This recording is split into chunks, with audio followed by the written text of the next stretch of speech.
Bab 3657. Kembali ke kota bayangan. Cepat kabur. Ketika melihat Erikin masih mengangkat pedang iblis dan menunjuk ke arah mereka, Bobby Gao panik dan berteriak. Tanpa memedulikan yang lain, Bobby Gao terbang ke kejauhan dengan panik. Dia juga tidak tahu apa misteri pedang Erikin, tetapi intinya kabur dulu. Siapapun yang ditunjuk mati, siapa yang dapat menahannya? Mengenai maju untuk merebut pedang Erikin, apakah kecepatan terbang ke sana bisa secepat Erikin mengangkat tangannya? Pada saat yang sama, Erikin melihat Bobby Gao yang kabur sekuat tenaga. Dia mengerutkan dahi dan menunjuknya dengan pedang. Tetapi kekuatan dari pedang iblis semakin berat, jarinya gemetar, bintang emas mulai muncul di mata Erikin dan menghitam. Jantungnya berdebar. Gawat, itu datang pada saat ini. Tubuh Taois ilmu tiada dua terkuras terlalu banyak, ditambah penyatuan pedang iblis, roh pedang ini juga menyerap terlalu banyak reiki. Ini membuat tubuh Taois tiada dua tidak dapat bertahan dan menyebabkan serangan balik. Namun sangat cepat mata Erikin melintas ketajaman. Bahkan jika serangan balik menyerang, dia harus membunuh Bobby Gao. Termasuk semua bawahan Bobby Gao di Pulau Tengah, dia tidak akan melepaskannya. Hanya ini cara untuk menyelesaikan masalah untuk selamanya. Sial, matilah semuanya. Semuanya telungkup. Erikin tiba-tiba mengirimkan transmisi suara kepada Surya Chen dan lainnya, kemudian menekan sisa reiki terakhir di seluruh tubuhnya dengan cepat, menyatu menjadi serangan terakhir, dan menebaskan pedang iblis.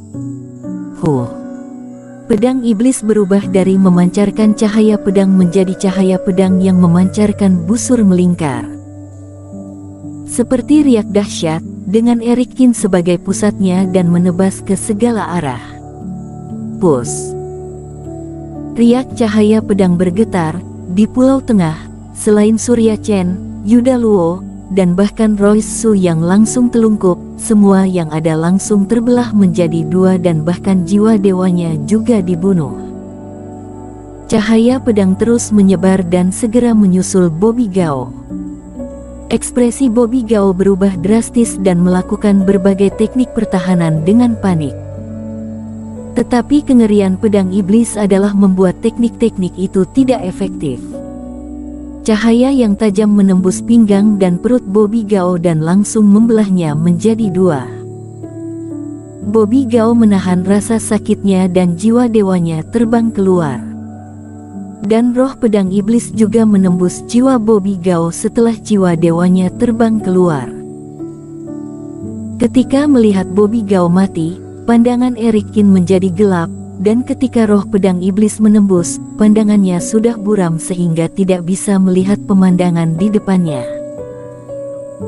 Pada saat roh pedang iblis menghilang, kepala Erikin menjadi berat, dia merasa seolah-olah sedang memanggul 10 gunung, dan jatuh ke tanah dengan tak terkendali. Iblis Fu, selanjutnya aku serahkan kepadamu. Setelah meninggalkan kata-kata, Erikin langsung pingsan di puncak gunung. Dia memiliki firasat bahwa dia akan koma untuk beberapa saat kali ini. Pertempuran di Pulau Tengah benar-benar menguras terlalu banyak energi.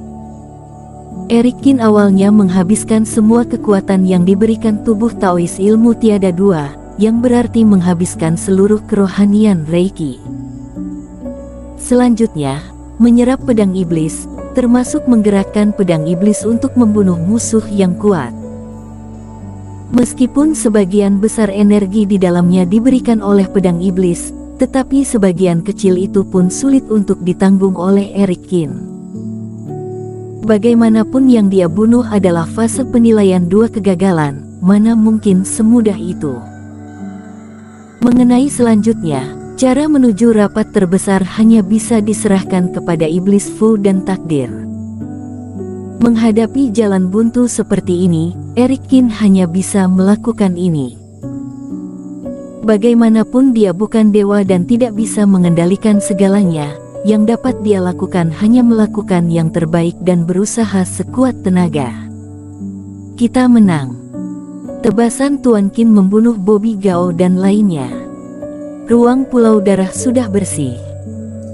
Melihat mayat Bobby Gao dan para bawahannya terus jatuh dan kabut darah di sekitar menghilang, laut darah perlahan menjadi murni. Langit dan bumi hening. Surya Chen dan lainnya melotot dan kepala mereka berdengung, mereka tidak percaya apa yang mereka lihat.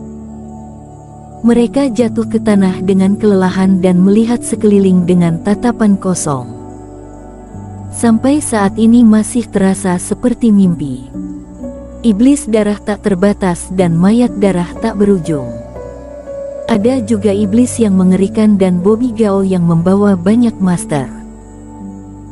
Setelah menghadapi sekelompok musuh seperti itu, apakah benar dirinya yang bertahan hidup sampai akhir? Pada faktanya, setelah Bobby Gao membawa orang ke Pulau Tengah, mereka sudah kewalahan, dan pihak lawan juga ada banyak master dua kegagalan, mereka hampir putus asa. Namun pada akhirnya, mereka yang menang. Eric Qin menusuk Koreno Lee dan si tua kurus dengan dua tebasan pedang, kemudian semua orang berubah menjadi abu dengan satu tebasannya. Kemenangan dan kekalahan berbalik dalam sekejap, perubahan hidup dan mati datang terlalu cepat dan tak terduga, membuat orang tidak bisa langsung menerima semua ini. Surya Chen, Yuda Luo, Paman Yuan, dan lainnya merasa mereka melayang, seperti sedang bermimpi.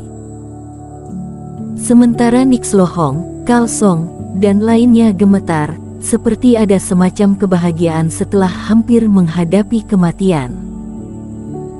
Setelah memilih untuk mengkhianati Bobby Gao dan mengikuti Eric Qin, mereka memang sudah mengambil risiko besar, terutama pada akhirnya, mereka semua merasa menyesal. Namun akhirnya, sekarang mereka baru menyadari bahwa pilihan mereka sangat tepat. Royce Su juga menyeka keringatnya, untungnya dia memilih orang yang tepat pada akhirnya, kalau tidak dengan tebasan Eric Qin, dia juga akan mati. Pikiran setiap orang berbeda-beda, tetapi setelah mengalami pertempuran hidup dan mati, mereka semua merasa tubuh mereka melemas. Akhirnya semuanya jatuh di Pulau Tengah dan berkeringat dingin. Di pulau, selain suara ombak laut, hanya ada suara napas terengah-engah dari semua orang. Kemudian, semuanya melihat ke puncak gunung dengan tatapan kagum dan terima kasih. Sebenarnya, sejak awal, Paman Yuan hanya ingin mempertaruhkan segalanya. Surya Chen dan Yuda Luo juga tidak percaya mereka bisa selamat, hanya karena ketidakpuasan dan kemarahan setelah dikhianati. Semua orang yang datang ke sini datang dengan niat mati, dengan keberanian untuk tidak hidup dengan dipermalukan bahkan jika mati di sini, dan tidak dengan percaya diri. Karena lawan terlalu kuat dan ruang Pulau Darah terlalu aneh. Namun, akhirnya Eric Qin sendirian dengan satu pedang, mengubah kekalahan menjadi kemenangan dan membalikkan keadaan dengan keberanian dan ambisi. Perbuatan Eric Qin benar-benar menciptakan keajaiban. Apakah kalian merasakan bahwa ruang Pulau Darah berubah? Aku merasakannya, tetapi selain Eric Qin, kita sama sekali tidak tahu apa yang terjadi. Setelah beristirahat untuk beberapa saat, semuanya berdiri dan berjalan ke samping Eric Qin. Tuan Qin terluka parah. Energi ini mungkin kultivasi fase transendensi, kulitnya banyak yang terbakar. Ini sudah termasuk lumayan, jika kita yang menggunakan teknik untuk membunuh Bobby Gao dan lainnya, mungkin kita sudah mati. Paman Yuan dan lainnya telah menjaga Eric Qin sejak awal. Pada saat ini Surya Chen dan lainnya datang dan terkejut ketika melihat luka Eric Qin. Harus diketahui bahwa Eric Qin adalah kultivator api suci, tetapi kulitnya terbakar hingga seperti ini, menunjukkan seberapa besar energinya terkuras. Luka seperti ini mungkin membutuhkan waktu setengah atau 1 tahun untuk pulih. Itu juga harus di kolam spiritual, kalau tidak bisa lebih lama lagi. Satu-satunya hal yang membuat semuanya lega adalah luka Erik Kin hanya disebabkan energi yang terkuras secara berlebihan. Energi yang terkuras membuatnya mengalami serangan balik dan koma, itu tidak mematikan. Bersambung.